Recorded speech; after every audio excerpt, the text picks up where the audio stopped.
Brutal Garage. Welcome to the first episode of Brutal Garage, the home of do-it-yourself performance. We're going to be featuring a lot of cars in this series, but the first one we're going to be talking about is the 2017 Lotus Evora 400S. We're going to be doing a number of modifications on this car, from cosmetic to mechanical, from scavenging systems to fresh air intakes to ground effects to the small changes that really make a difference. Stay tuned, and we're going to show you how to bring the car from stock to this in just a couple of episodes. Okay, let's begin. We're going to begin by putting some wood strips, balsa wood or basswood, and tape it around the support for the wing in the center. This is going to protect the surrounding paint and bodywork while we use a jigsaw to go ahead and cut this area out. This piece is actually aluminum, so we used a fine-tooth metal blade on the jigsaw to cut it out, and it really kind of came out without any issues at all. We use a fine-tooth metal blade, and it actually does a very nice job. A chisel and a hammer underneath will go ahead and remove the rest of it. As you can see, we have a very nice clean lip underneath that we're going to scar up with some 36 grit to accept the glue for the patch we're about to make out of fiberglass plate. I went to McMasterCar.com, which is an industrial supplier of all things great for inventors, and they sell fiberglass plate, and they also sell all different grades of fiberglass plates. This happens to be very close to the original body. It has a high strength and heat resistance to it. And you can see that I've cut a bunch of lines in it, and that's going to help it conform to the deck lid when we use the 3M panel adhesive to glue it to the underside. Take a look here in just a sec. Okay, we're all glued in and attached, as you can see from the bottom. And we're going to spend a little time with some Bondo and some primer to make it look nice, because we're eventually going to match this to the color of the top side. This way we have a nice factory looking installation. And here you see the finished piece from the top side. We're going to the body shop next. After a couple of coats of Bondo and some primer, we're there. In this case, it took a couple of tries to match the paint, but after we got the color right, you can see the final results. Now we're ready to move on to the wing and the dry fitting of the wing.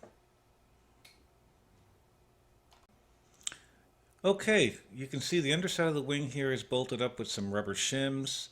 And we take a look around the car, and we look at all the seams and the fit and the finish, and basically this is what we're trying to get. Now that we've got the wing fitted and all the gaps are good, we're going to go ahead and start prepping it. Now I want to talk about sandpaper and carbon fiber first, because the sandpaper here selection is going to be very, very critical. On the top side of this wing, we're only going to go as aggressive as 320. On the rest of the wing, we can go as aggressive as 220. 220 is going to open up a lot more pores in the clear gel coat that this part comes supplied with, and we're going to have to do some body work. So that's the part we're going to paint and we're not going to see. The top side is where we're going to show the exposed lettering in carbon fiber, so we're going to want to be very careful not to open up too many holes in that clear gel coat. This is why we stay with 320. I'm using a polyester glazing putty on the bottom sides to go ahead and fill in all the imperfections and pinholes I'm opening up from using the 220. I'm using the 220 to smooth the part and also give it excellent adhesion for the primer and the paint. The 320 is reserved for the top because we don't want to see those deep scratches in the clear lettering, so we're going to stay with 320 on the top. A lot of this is going to just be sanded away with wet sanding, so you're not going to see the majority of this putty. And as we sand this part, we're going to unfortunately see some seams open up every now and then, and what we're going to do is open those up with a grinder and fill those in with a very high strength epoxy that I use called BVM Aeropoxy. I'll have some links and descriptions available to you. Okay, the body work is mostly done here. We might have a couple of touch-ups, but we're ready for primer.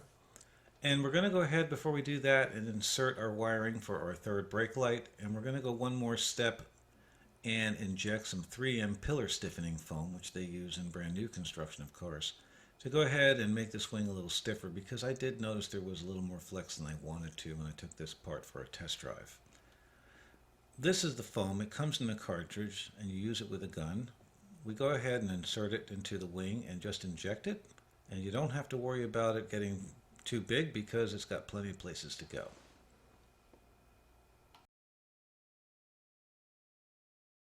The car we're working on is a 2017, but we actually had to order a 2016 brake light in order for it to fit the wing properly. So here we are, we've got the brake light fitted, we've got everything sanded, and we're ready to go on to the next step. Okay, now we're getting very close. Remember I was talking about the 320 paper.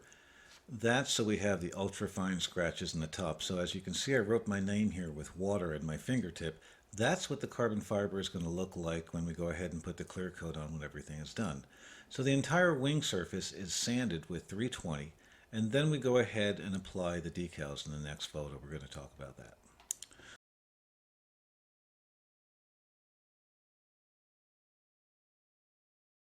Now we get to the fun part, putting the Lotus logo on the wing. With everything sanded and cleaned off and tacked off super clean, we go ahead and apply the letters. Don't be surprised if you got to cut the weeding paper or the masking to adjust the letters, move them around a little bit, make your measurements real careful, get everything squared up and centered, and then go ahead and squeegee down the letters, getting ready for the first couple of coats of paint. Don't leave these letters on more than a week before you do your paint work. Otherwise you're going to have lifting problems and other issues. You get a couple of days, that's about it.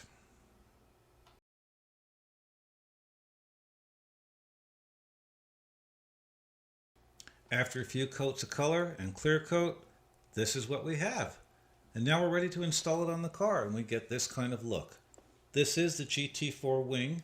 This does give the Evora a more aggressive look, a more masculine look, definitely a more track-oriented look, and it might even give us a little more downforce than the stock wing.